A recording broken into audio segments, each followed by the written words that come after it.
കുടുംബശ്രീയുടെ ഇന്നത്തെ എപ്പിസോഡ് ആരംഭിക്കുമ്പോൾ അമ്മയും അമ്മാവനും അമ്പലത്തിലേക്ക് പോയ ശേഷം ശാരികയോട് സ്നേഹത്തോടുകൂടി സംസാരിക്കുകയാണ് രാജീവ്. അന്നേരം ചുമച്ചുകൊണ്ട് അവിടേക്ക് കയറി വരികയാണ് അമ്മാവൻ. എന്നിട്ട് വന്ന ഉടനെ സെറ്റിയിലങ്ങിയിരിക്കുന്നു. അന്നേരം രാജീവ് ചോദിക്കുകയാണ്, അമ്മാവൻ എന്താ അമ്പലത്തിൽ പോയില്ലേ? അന്നേരം അമ്മാവൻ പറയുകയാണ്, എനിക്ക് ദൈവവിശ്വാസമില്ല എന്ന് നിനക്ക് അറിഞ്ഞുകൂടെ? എന്നിട്ട് ശാരികയോട് പറയുകയാണ്, എനിക്ക് കുടിക്കാൻ എന്തെങ്കിലും വേണം, ചായ എടുക്കാമെന്ന് ശാരിക പറയുമ്പോൾ, വേണ്ട, എനിക്ക് ചുക്ക് കാപ്പി മതി, തൊണ്ടയിലൊരു കിരികിരിപ്പ് എന്ന് ചൂടായിട്ട് മതിയെന്ന് പറയുന്നു. തുടർന്ന് കാപ്പി എടുക്കാനായി അകത്തേക്ക് പോവുകയാണ് ശാരിക. അമ്മാവൻ തിരിച്ചു വന്നതിൽ ആകെ ദേഷ്യപ്പെടുകയാണ് രാജീവ്. തുടർന്ന് സെറ്റിയിലേക്ക് ഇരുന്ന് പത്രം വായിക്കുകയാണ്. അന്നേരം പത്രത്തിൽ എന്തുണ്ടടാ വിശേഷമെന്ന് ചോദിക്കുമ്പോൾ രാജീവ് ഒന്ന് കളിയാക്കി വായിക്കുകയാണ്. നിരന്തരമായി പിന്നാലെ നടന്ന് ശല്യം ചെയ്തുകൊണ്ടിരുന്ന അമ്മാവനെ മരുമകൻ ഒലക്ക കൊണ്ട് തലയ്ക്കടിച്ചു കൊന്നു. അങ്ങനെയൊക്കെ പത്രത്തിൽ വരുമോ എന്ന് അമ്മാവൻ ചോദിക്കുന്നുണ്ട്. വരുമെന്ന് തറപ്പിച്ചു പറയുകയാണ് രാജീവ്. തുടർന്ന് അമ്മാവൻ കുറേ നേരം രാജീവിനെയും രാജീവ് ദേഷ്യത്തോടെ അമ്മാവനെയും നോക്കിയൊക്കെ ഇരിക്കുന്നുണ്ട്. തുടർന്ന് അകത്തേക്ക് കയറുന്ന ശാരിക വിജയലക്ഷ്മിയുടെ മുറിയിൽ തൻ്റെ സ്വർണ്ണമൊക്കെ ഇട്ടുകൊണ്ട് പോയ ശേഷം അവിടെ പെട്ടിയൊക്കെ ഇരിക്കുന്നത് കണ്ട് കുറേ നേരം പെട്ടിയിലേക്ക് നോക്കി കുറച്ച് സങ്കടപ്പെട്ട് നിൽക്കുന്നുണ്ട്. തുടർന്ന് കാണിക്കുന്നത് കാളിക്ഷേത്രത്തിലേക്ക് ശാന്തേച്ചിയും കൂട്ടി എത്തുകയാണ് ശാലിനി. ആകെപ്പാടെ പരിഭ്രമിച്ചിരിക്കുകയാണ് ശാന്തയും ശാലിനിയുമൊക്കെ.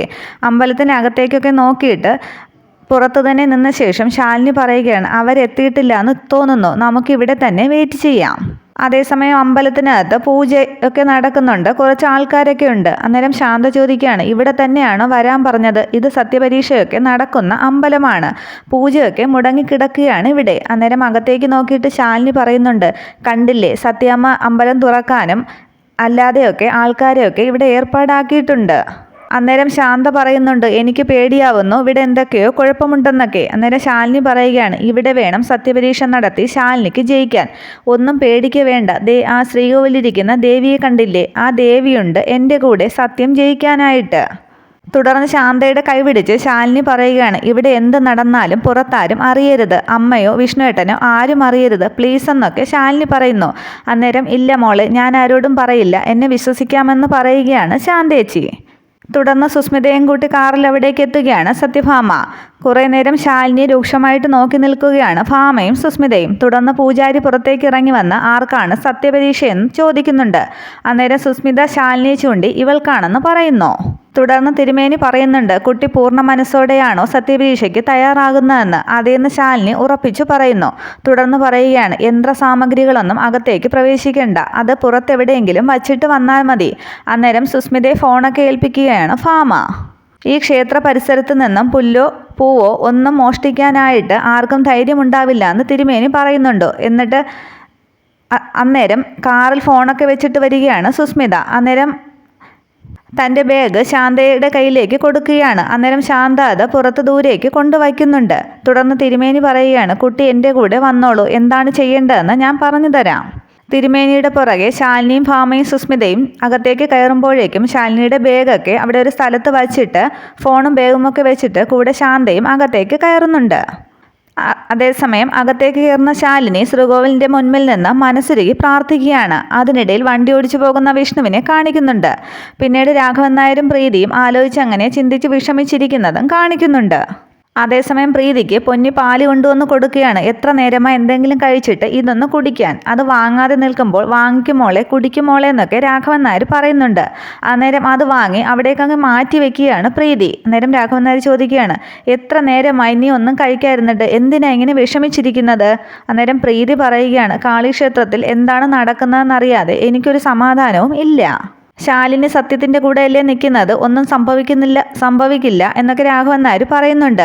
അന്നേരം പ്രീതി ചോദിക്കുകയാണ്, ശാലിനിക്ക് എന്ത് സത്യപരീക്ഷയാണ് നടത്താൻ പോകുന്നതെന്ന് അമ്മയ്ക്കല്ലേ അറിയൂ?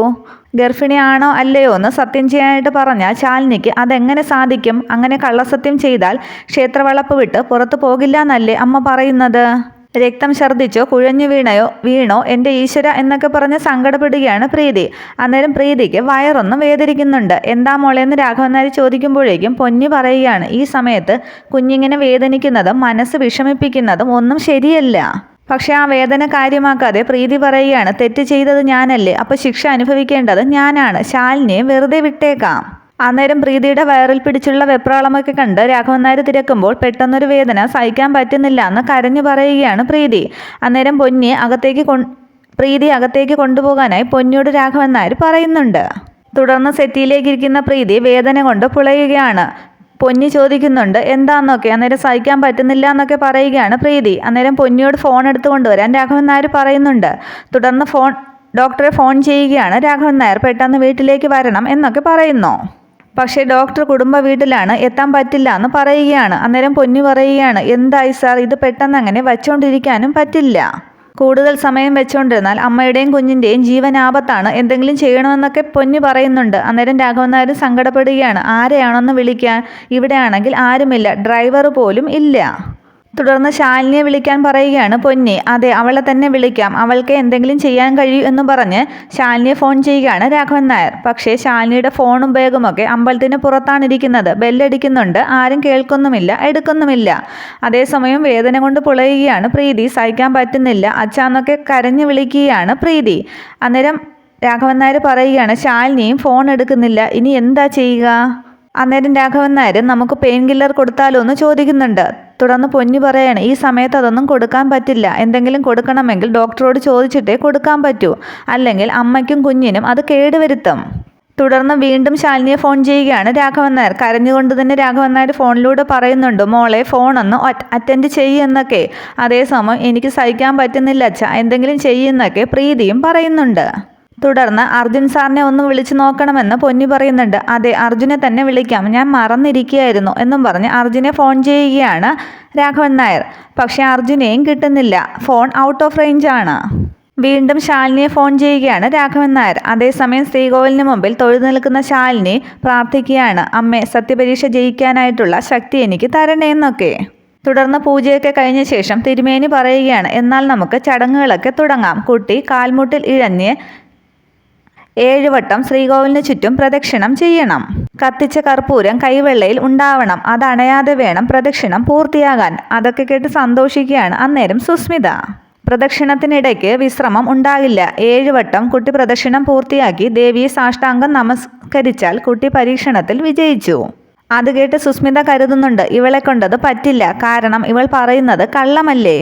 തുടർന്ന് ദേവിയെ പ്രാർത്ഥിച്ച് തുടങ്ങിക്കോളൂന്ന് തിരുമേനി പറയുമ്പോൾ ശ്രീകോവിലിന് മുമ്പ് വീണ്ടും തൊഴുതു നിൽക്കുകയാണ് ശാലിനി. അന്നേരം സുസ്മിത കരുതുകയാണ് ഈ നടയിൽ രക്തം ഛർദ്ദിച്ച് നീ കുഴഞ്ഞു വീണ് മരിക്കുന്നത് എനിക്ക് കാണണം. അതേസമയം അമ്പലത്തിലേക്ക് ബുള്ളറ്റിലെത്തുന്നുണ്ട് വിഷ്ണു. ശാലിനി പ്രാർത്ഥിക്കുകയാണ് ദേവി പറയുന്നത് കള്ളമാകാതിരിക്കാനുള്ള ശക്തി ദേവി എനിക്ക് തരണം. വിഷ്ണുട്ടൻ്റെയും പ്രീതിയുടെയും കുഞ്ഞിനെ രക്ഷിക്കാനുള്ള ശക്തിയും എനിക്ക് ദേവി തരണം. അതേസമയം അമ്പല പരിസരത്ത് വണ്ടി നിർത്തുന്ന വിഷ്ണു ഭാമ തൻ്റെ വീട്ടിലെ കാറ് അവിടെ കിടക്കുന്നത് ശ്രദ്ധിക്കുന്നുണ്ട്. എന്നിട്ട് ശ്രീകോവിലിൻ്റെ മുമ്പിലേക്ക് വിഷ്ണു വരുമ്പോൾ ശാലിനിയുടെ കയ്യിലേക്ക് തിരുമേനി ഭസ്മം ഇട്ടുകൊടുത്ത ശേഷം കർപ്പൂരം കത്തിക്കാൻ ഒരുങ്ങുന്നതാണ് കാണുന്നത്. അന്നേരം അകത്തേക്ക് കയറിയ വിഷ്ണു ഒരു നിമിഷം നിർത്തണം എന്ന് പറഞ്ഞ് മുന്നോട്ട് വരികയാണ്. അന്നേരം പെട്ടെന്ന് വിഷ്ണുവേട്ടനോന്ന് ശാലിനി ചിന്തിക്കുമ്പോൾ ഭാമ കരുതുകയാണ് ഇവൾ ഇതും ഇവന് പറഞ്ഞു കൊടുത്തോ. അന്നേരം അവിടേക്ക് വന്ന് ഭാമയോട് വിഷ്ണു ചോദിക്കുകയാണ് എന്താ അമ്മ ഇവിടെ നടക്കുന്നത്. അന്നേരം ഭാമ ചോദിക്കുകയാണ് സ്ഥലവും സമയവും ഒക്കെ പറഞ്ഞു തന്നവള് കാര്യം എന്താണെന്ന് കൂടി പറഞ്ഞു തന്നില്ലേ. അന്നേരം ദേഷ്യത്തോടെ തന്നെ വിഷ്ണു പറയുന്നുണ്ട് എന്നോട് ആരും ഒന്നും പറഞ്ഞു തന്നില്ല, ഞാനൊരു ഊഹം വെച്ച് ഇവിടേക്ക് വന്നതാണ്.